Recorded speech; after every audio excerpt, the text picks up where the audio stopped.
चलिए हम स्टार्ट करते हैं क्वेश्चन नंबर 10 से। If A is equal to -1 1 then find A cross A cross ए।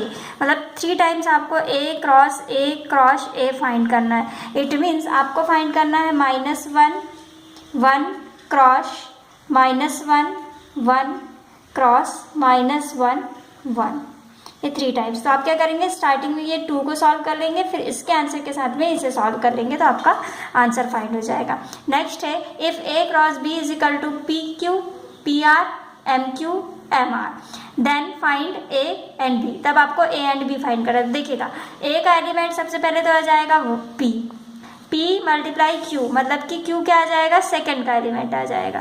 फिर P मल्टीप्लाई हुआ है Q से, फिर मल्टीप्लाई किससे हुआ है, R से। तो P और Q, देखिए P आ गया आपका फर्स्ट एलिमेंट, Q आ गया सेकंड का एलिमेंट, और फिर क्या आ गया आपके पास में, सेकंड एलिमेंट आ गया R।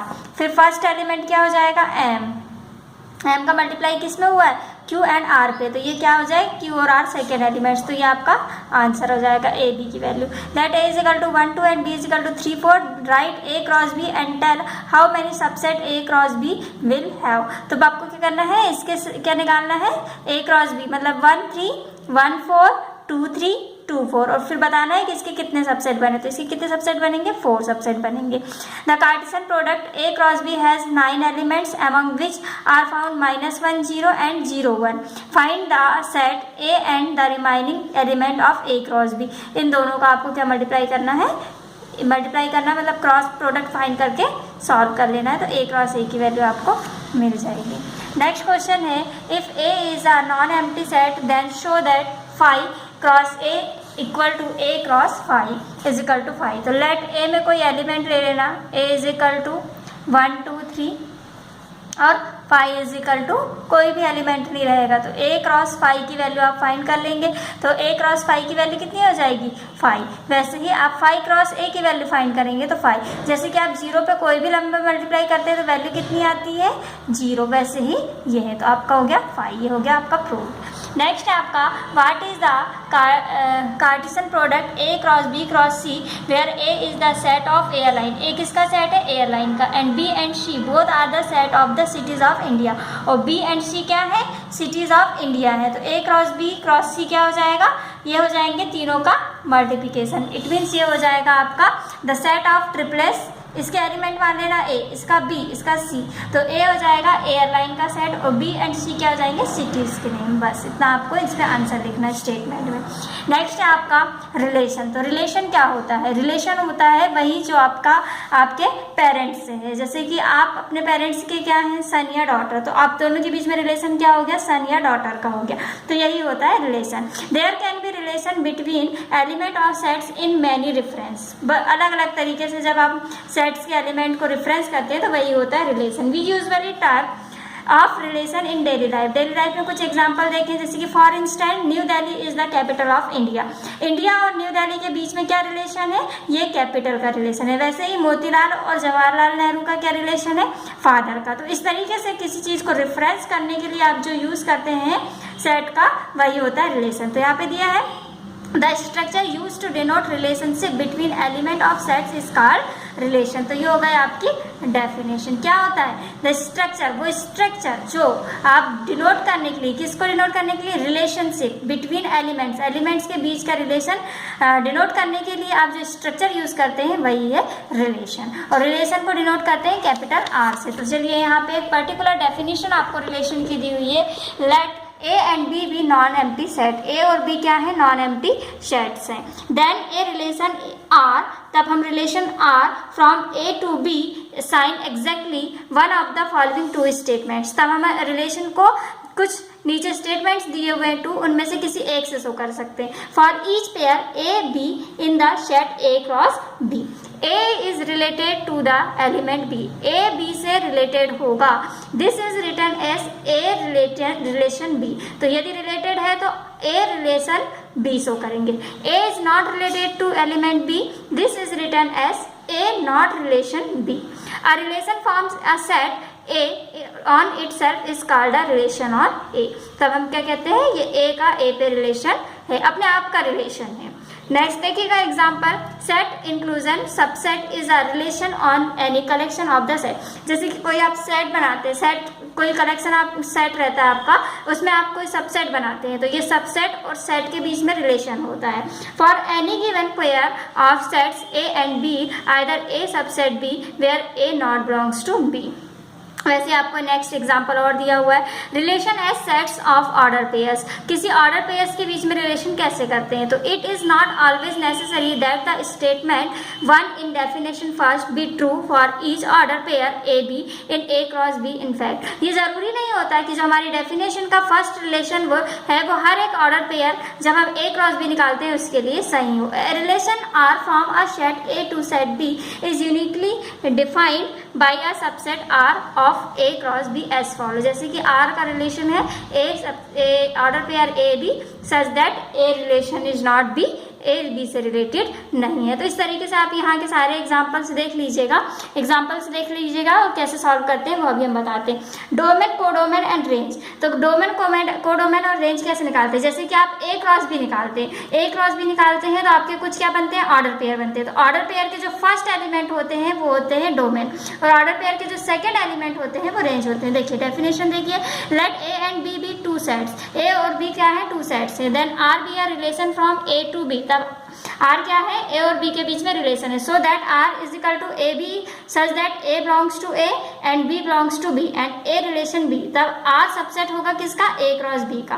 Then the domain of R is the set of first component. तो जितने भी ये फर्स्ट कंपोनेंट आएंगे ये सारे क्या होंगे, ऑर्डर पेयर के जो फर्स्ट डोमेन होंगे वो बिलोंग्स टू करेंगे आर को, और यही क्या होंगे, आपके डोमेन होंगे। डेफिनेशन देखिए next, the set of second component in the relation R from a set A to a set B is called the range of the set. और जो सेकेंड एलिमेंट्स होंगे वो क्या होंगे, आपके रेंज होंगे।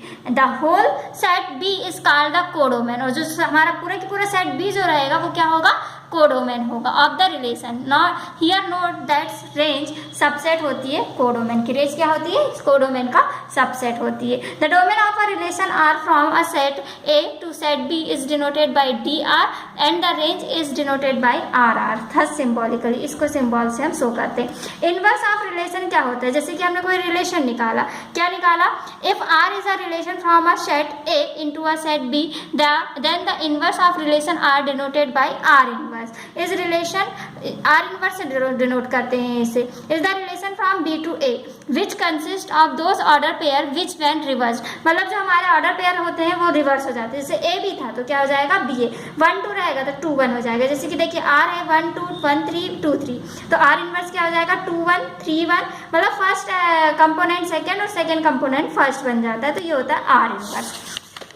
चलिएगा तो नेक्स्ट देखते हैं आप क्या है। फर्स्ट आपका एग्जांपल है, let A is equal to 1 2 3 4 5 6 define a relation R on A by. तो आपके पास में ये एक सेट है और आपको रिलेशन दिखाना है, कैसे दिखाना है, R is equal to X Y, Y क्या है, Y is equal to X plus 1 है, मतलब कि वाई कब मिलेगा, जब आप एक्स पे प्लस कर देंगे 1 को, मतलब कि 1 पे 1 प्लस करेंगे तो 2 पे 1 प्लस करेंगे, 3 पे 1 प्लस करेंगे, 4 पे 1 5 6 एंड 7, तो ये होता है आपका। अब आप क्या करेंगे, एक्स की वैल्यू रखेंगे तो आपको वाई की वैल्यू मिलेगी। देखिएगा 1 2 3 4 5 आपके पास में एक्स की वैल्यू जो दी हुई है, और Y is equal to X plus 1 इस फंक्शन पे रिलेशन पे आपको वैल्यू रखना है, तो इससे आपको किसकी मिलेगी, वाई की वैल्यू। तो ये देखिए आपको वाई की वैल्यू मिल गई, तो क्या रखने पे, 1 रखने पे 2 मिला, तो 1 2 पहला ऑर्डर पेयर, दूसरा 2 पे 3 मिली, 3 पे 4 मिली, 4 पे 5 5 पे 6, तो ये आ गया आपका पूरा की पूरा रिलेशन। अब इसकी यदि आपको रेंज बोलेगा, ये डोमेन बोलेगा तो डोमेन कितना जाएगा, 1 2 3 4 5, और रेंज बोलेगा तो क्या जाएगा 2 3 4 5 6। ये देखिएगा ये आ गया आपके फर्स्ट कंपोनेंट बन गया डोमेन एंड सेकंड कंपोनेंट बन गया आपके पास में रेंज। तो ये होता है रिलेशन। वैसे ही आपके एक्सरसाइज में कुछ क्वेश्चन है, आप देख लीजिए। आपको बोल रहा है if A is equal to 1 2 3 B is equal to 4 5 6 then the which of the following are relation from A to B. तब आपको बताना है ए और बी के बीच में रिलेशन है कि नहीं। तो 1 4 2 5 5 1 क्या रिलेशन है, 1 4 2 5 और 5 1। कोई रिलेशन है 5 1 पे? नहीं है, तो ये इट्स नॉट अ रिलेशन। ऐसे ही आपको इसमें चेक करना है। तो सिर्फ यही आपका ए क्रॉस बी, मतलब ए क्रॉस बी के आप पूरे एलिमेंट्स निकाल लेंगे या पूरे ऑर्डर पेयर निकाल देंगे तो ये आपका ट्रू हो जाएगा। तो ये आपका रिलेशन है, बाकी के 3 आपके रिलेशन नहीं है। तो जो रिलेशन नहीं है उसमें आप आंसर लिखेंगे इट इज नॉट रिलेशन, और जो रिलेशन है उस पर लिखेंगे it is a relation. Next है write down the following function in the form of a set of order pair. आपको देखिएगा A relation R from the set, ये दिया है 2 3 4 5 6 to the set 1 2 3 which is defined by x is equal to 2y। ये एक value है, ये एक वैल्यू। सपोज मान लीजिए ये x की वैल्यू है और ये y की वैल्यू। तो ये जो रिलेशन है ये किसको सेटिस्फाई कर रहा है? जैसे कि 2, यदि आप 2 वैल्यू पुट करेंगे x की जगह, ये यहाँ पे 2 पुट कर दिया, और या तो पहले आप क्या करेंगे इसके पूरे ऑर्डर पेयर बनाएंगे। जैसे कि हमारे पास में ऑर्डर पेयर क्या बन जाएंगे, इसके बन जाएंगे 2 1 2 2 2 3 2 4 3 1 3 2 3 3, ऐसे आपके सारे बहुत सारे ऑर्डर पेयर बन जाएंगे। आप सारे ऑर्डर पेयर बना लीजिएगा। और फिर दिया है आपको x is equal to 2y। तो देखेंगे हमारा फर्स्ट वाला हमने x की वैल्यू 2 पुट किया और y की वैल्यू 1 पुट किया, तो 2 इज इक्वल टू 2, तो हमारा ये आंसर के लिए सेलेक्ट हो गया 2 1। फिर सेकेंड आप पुट करेंगे 2 2, तो 2 पुट किया इज इक्वल टू 2 पुट किया, तो 2 इज इक्वल टू 4, तो ये आपका कैंसिल हो जाएगा। अब आप थर्ड को चेक करेंगे, थर्ड में पुट किया 2 2 इंटू 3, ये भी आपका कैंसिल। तो जो आपका इसे बैलेंस करेगा वो आपका आंसर रहेगा। वैसे ही आपको नेक्स्ट भी करना है। यहाँ पे x की वैल्यू दी हुई है, x की वैल्यू पुट करना, आपको y की वैल्यू ऑटोमेटिक मिल जाएगी। तो इस तरीके के क्वेश्चंस आप करके देखेंगे। जैसे कि यहाँ पे दिया है x इक्वल 0 1 2, कहाँ तक वैल्यू रखना है 10 तक। Which is defined by 2x plus 3y is equal to 12, जो किसको डिफाइन कर रहा है 2x plus 3y is equal to 12। तो आप इससे क्या कर सकते हैं 2x is equal to 12 minus 3y, तो x is equal to 12 minus 3y upon 2 हो जाएगा। तो अब यहाँ पर x की वैल्यू पुट करना, आप किसकी वैल्यू पुट करोगे x की, तो आपको किसकी वैल्यू y की, तो x की वैल्यू कौन सी पुट करना है, ये पुट करना है 0 1 2 और 10 तक की वैल्यूज पुट करना है। तो जिसके लिए ये डिफाइन हो जाएगा वो आपका आंसर रहेगा, और जिसके लिए नहीं होगा वो आंसर नहीं होगा। ठीक है।